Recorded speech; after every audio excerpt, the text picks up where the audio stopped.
Well, my name is Stephen Kane. I'm the owner and managing director of Ridgeway Rock Bags.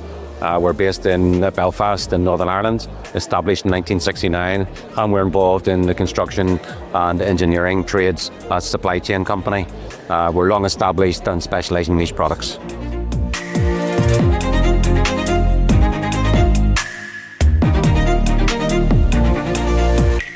Well, we introduced this Kyowa filter unit rock bag, or a FIRB as we like to call it, from Japan some 18 years ago into the UK and Europe with Sumitomo. Japan had been long using this product for marine infrastructure, and since the mid-1980s with tremendous success.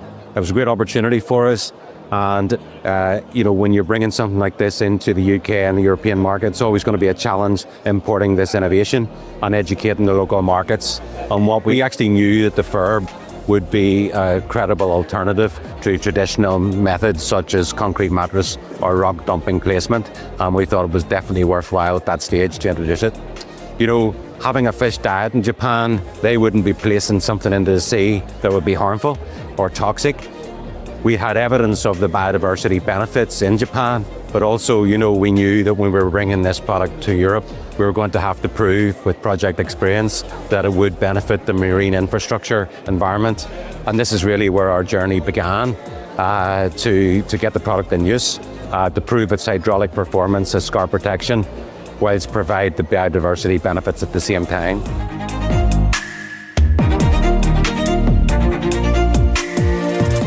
Yeah, well, the variety of local rock sizes creates lots of hard surfaces for wildlife, flora, fauna to settle on, which in turn leads to grazing. And while the mesh excludes larger predators, it effectively creates juvenile nurseries. We observed this on our surveys, and with juveniles regularly moving in and out of the mesh, the stability of the arrangement not only provides complex 3D habitat between the rocks, but also between the individual verbs in a stacked formation, which is used often around CPS or as scar protection, cable protection, and it creates passages and dens for the habitat.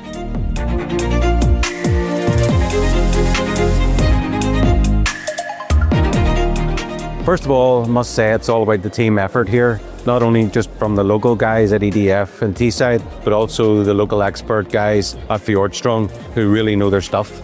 This research is a testament to solid teamwork and the belief in our objectives and purpose of the project. Commercial fisheries showed significant increases for several species. We had a 2.2 time increase in the cod family, with some species much, much higher. We had 3 times increase in lobster, and some very large individuals in and around the verbs, with 10 times increase in edible crab. These fisheries could benefit from spillover, showing how offshore wind farms and fisheries can actually coexist. And on a wind farm scale, the species richness increased 40% due to the installation of the rock bags, effectively comparing them to no rock bags around the turbines versus rock bags around the turbines.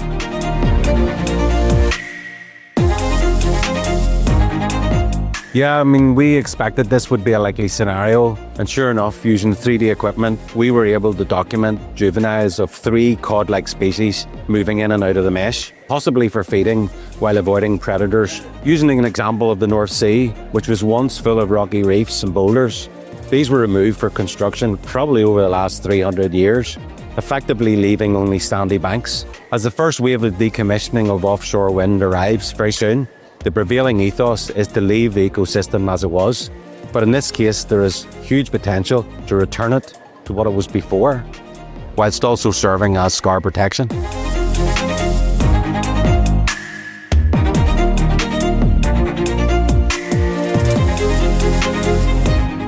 Yeah, well, I think it's actually happening now because, whilst it's quite trendy to talk about nature-inclusive design, I feel that given the amount of research projects that are underway in the North Sea, like North Sea East Cluster, there's lots and lots of trials going on with reef balls, reef cubes, rock bags, rocks covered with mussels, oysters. It's all here.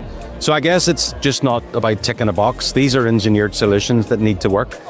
I pay credit to those companies that are innovating and investing to create new ideas and products, not just copying something else that's out there, but also engineering and testing the product to guarantee the subsea asset protection so that the life of these projects can extend into 50 years and beyond. So yes, the answer is yes, I see it as a trend. I think it's very positive, and having a solution like ours that will provide asset protection but also added biodiversity benefits, it's a win-win.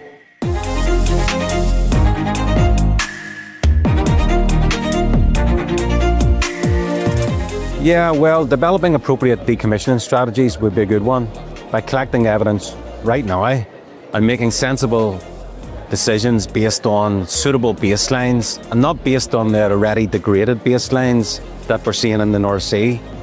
You know, by default, many human pressures are excluded in an offshore wind farm. Through fishing, remains a grey area, perhaps best managed on a case-by-case basis to ensure that the optimal balance is there. And this would require really good knowledge of the interactions between the fishery, the ORE infrastructure and the ecosystem.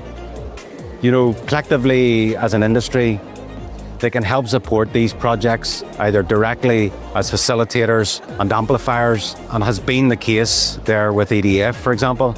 These developers have a chance to go beyond the minimum requirements of their environment impact assessments. Instead, they can actively include elements of monitoring that can help demonstrate the ecological benefits of a well-designed infrastructure and highlight room for improvements. It's quite exciting, actually.